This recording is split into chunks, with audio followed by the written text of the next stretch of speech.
কারখানায় কাজ করা সামান্য এক শ্রমিকের ছেলের খেলা দেখে তাকে কিনে নেয় স্থানীয় এক ক্লাব।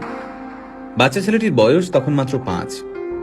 কিন্তু ভাগ্যের কি পরিহাস, মাত্র 11 বছর বয়সে এক বিরল রোগ ধরা পড়ল এই বিস্ময় বালকের। পরিস্থিতি এমন হলো যে চিকিৎসা শুরু না হলে বাচ্চাটির প্রাণ সংশয় হতে পারে। সেই চিকিৎসার জন্য মাসে 75,000 টাকা প্রয়োজন।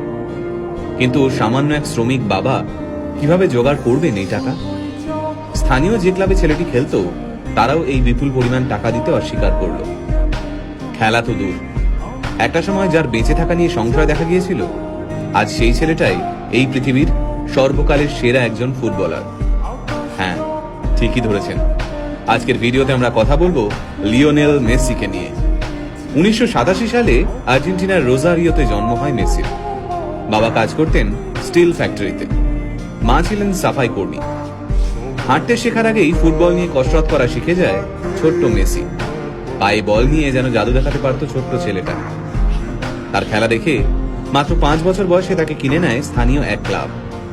ছোট্ট মেসির খেলা দেখতে দূর দূরান্ত থেকে মাঠে ভিড় জমাতো দর্শকরা।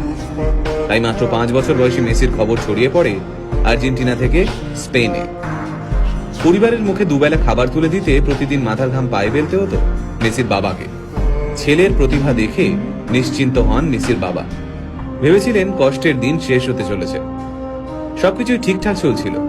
সবাই জানতো মেসি ইউরোপের বড় কোনো ক্লাবে খেলবেই।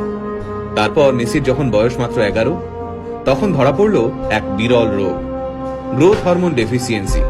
এই রোগের কারণে বাচ্চার বৃদ্ধি কমে যায়, সাথে বেড়ে যায় ওজন। এই রোগের চিকিৎসা করাতে প্রতিদিন মেসির পায়ে 2টো ইঞ্জেকশন দেওয়া হতো। এই চিকিৎসা করতে মাসে খরচ হতো প্রায় 75,000 টাকা। মেসির পরিবারের পক্ষে এই বিপুল পরিমাণ টাকা দেওয়া অসম্ভব হয়ে দাঁড়ায়। আর ওই সময় মেসির ক্লাব এই বিপুল টাকা দিতে অস্বীকার করে। চিকিৎসার খরচ জোগাতে বিভিন্ন ক্লাবের দরজায় দরজায় ঘুরতে থাকেন মেসির বাবা।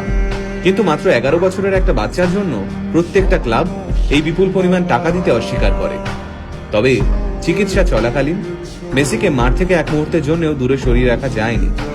সেই সময় ওই মাঠে উপস্থিত ছিলেন ফুটবল ক্লাব বার্সেলোনার এক প্রতিনিধি। মেসির পায়ের জাদু দেখে মেসিকে স্পেনের বার্সেলোনায় নিয়ে যেতে চান সেই প্রতিনিধি। হাতের কাছে কোনো কাগজ না থাকার কারণে একটা ন্যাপকিনেই কন্ট্রাক্ট লেখা হয়। তাতে সই করেন মেসির বাবা। সেই বহুমূল্য ন্যাপকিন এখনো মেসির কাছে রয়েছে। তারপরের ইতিহাস আমরা সবাই জানি। বার্সেলোনায় ইতিহাস তৈরি করেন তিনি। বিশ্বের সামনে বার্সেলোনাকে সেরা ক্লাব হিসেবে তুলে ধরেন। শুধুমাত্র 2012 সালেই মেসি 91টি গোল করেন। সেই রেকর্ড এখনো কেউ ভাঙতে পারেননি। আজ প্রায় 5,000 কোটি টাকার মালিক মেসি। নিজের ফুটবল ক্যারিয়ারে পেয়েছেন প্রচুর খ্যাতি। এত খ্যাতি, এত সম্পত্তি পেয়েও মাথা ঘুরে যায়নি তার। বিয়ে করেছেন সেই ছোট্টবেলার বান্ধবী আন্তোনেলাকে। মাত্র 11 বছর বয়সে মেসি যখন আর্জেন্টিনা ছেড়ে স্পেনে চলে যান, তখন তিনি আন্তোনেলাকে কথা দিয়েছিলেন যে একদিন না একদিন তিনি তাকে স্পেনে নিয়ে যাবেনই। কথা রেখেছিলেন মেসি। ছোটবেলা থেকে স্পেনেই থাকতেন মেসি। বলা যায় স্পেনেই বড় হয়ে উঠেছেন তিনি। স্পেন ফুটবলের এক কর্তা মেসিকে স্পেনের হয়ে ফুটবল খেলতে অনুরোধ করেছিলেন, কিন্তু মেসি হাসি মুখে সেই অনুরোধ প্রত্যাখ্যান করেছিলেন। বর্তমানে পৃথিবীতে এমন কোনো ট্রফি নেই যা মেসির নামের পাশে নেই।